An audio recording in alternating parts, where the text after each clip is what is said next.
Graziano and Lewis are here. The next game is called What Are the Chances? Hey, Dan Graziano, once and for all, what are the chances that the Steelers have Aaron Rodgers as their starter week one? We give it 52%, which is pretty good considering he's not even on the team at the moment. They have a mandatory minicamp coming up in the second week of June. It's a date worth watching. If he's not there by the end of that minicamp, then hard to see him showing up late July for training camp and jumping right in. Lewis, I guess that was going to be my question. Is there, we've already blown past anything I would have thought, but is there any hard, fast deadline in your mind by which they have to know? Yeah, I would say minicamp has to be, one of those concrete, hard line deadlines because of the fact that he's going into an offense that he's not familiar with, a whole new team. We understand, we know what this looks like and the kind of challenges it presents when your quarterback has not really established himself with the primary offensive players in terms of being there every day, understanding the nuance of the offense, so they understand how he likes to play, how they like to play, so you can hit the ground running in week one. Look, the Steelers aren't interested, man. They really aren't interested in just trying to be a 500 type of team and just be a team that continues to stay in purgatory.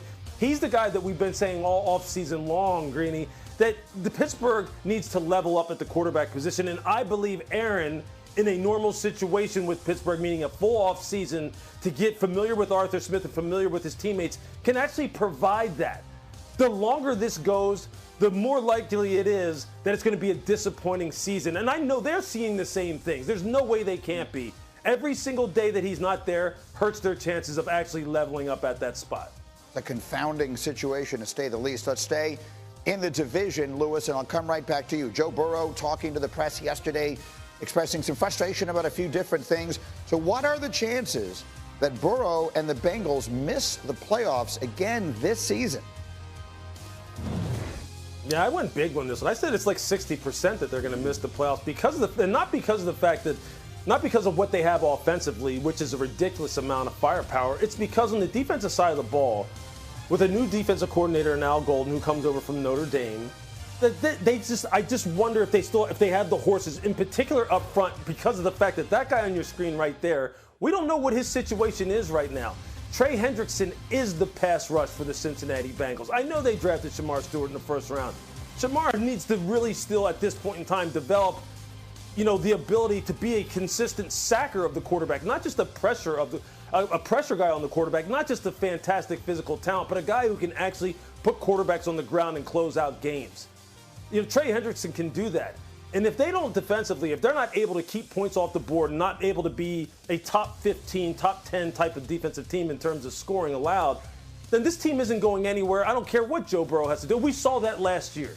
We saw Joe Burrow have one of the best seasons of his career, and it's still not good enough.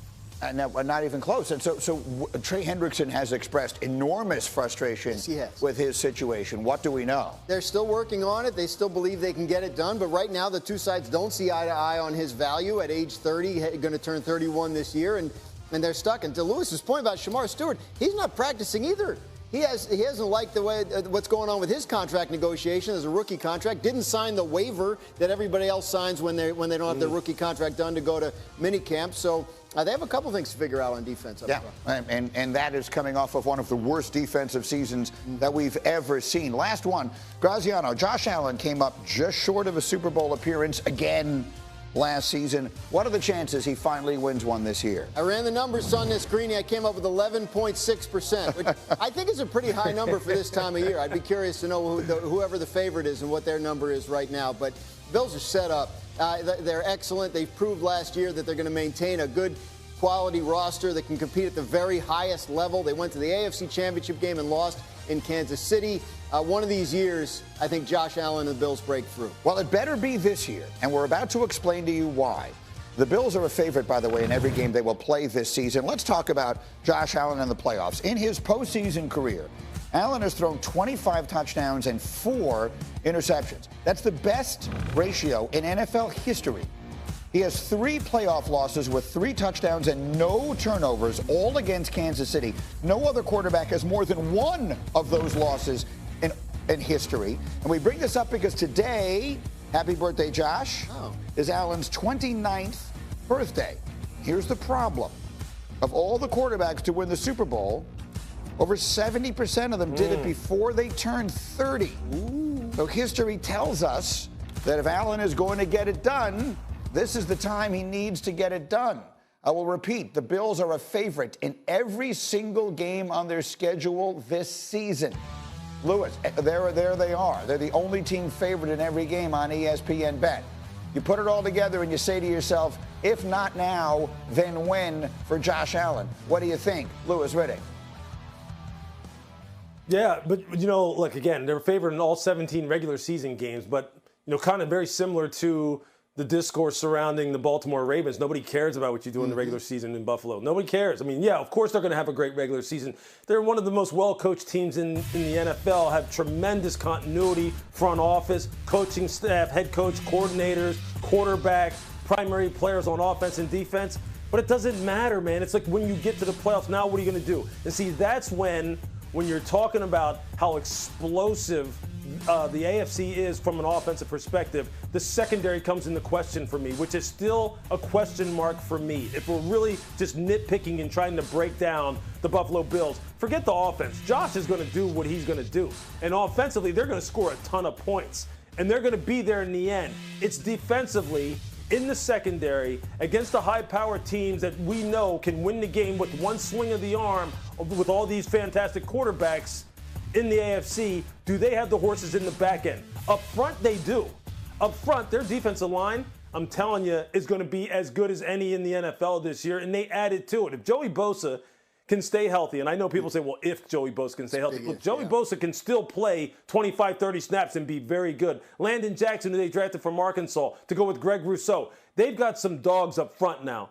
Defensively, they're going to be able to rush the passer. It's the secondary, Greeny. It's the secondary that's the issue, and I think that could be the Achilles heel ultimately in the very end. They have shown, however, that Sean McDermott and his staff can coach him up on defense, maybe get more out of that secondary scheme-wise than you think. And they've also shown the front office that they'll go out and get help if that's what they need at the trade deadline. Like, of all the things, I'm not worried about the Buffalo Bills until January, at which point, yes, that they need to break through one of these years. I think they will break through one of these years. It's an incredibly well-run organization that's doing all the right things, just happens to have come up against Kansas City over and over again while the Chiefs are having one of the all-time runs. 3 playoff losses with 3 touchdowns and 0 turnovers. That's almost hard to do. It is. Like when your quarterback has 3 touchdowns and no turnovers, it's hard to lose that game, much less to lose it 3 times in the playoffs against the Saints last year. The total is 8.5. Are you convinced they're going to win 9 games this season? Yes, I am. And we talked about it in the first hour. I think the offensive line is markedly improved. I think the wide receiver core, starting from the inside out, from tight end to the slot out to wide receiver positions, is markedly improved.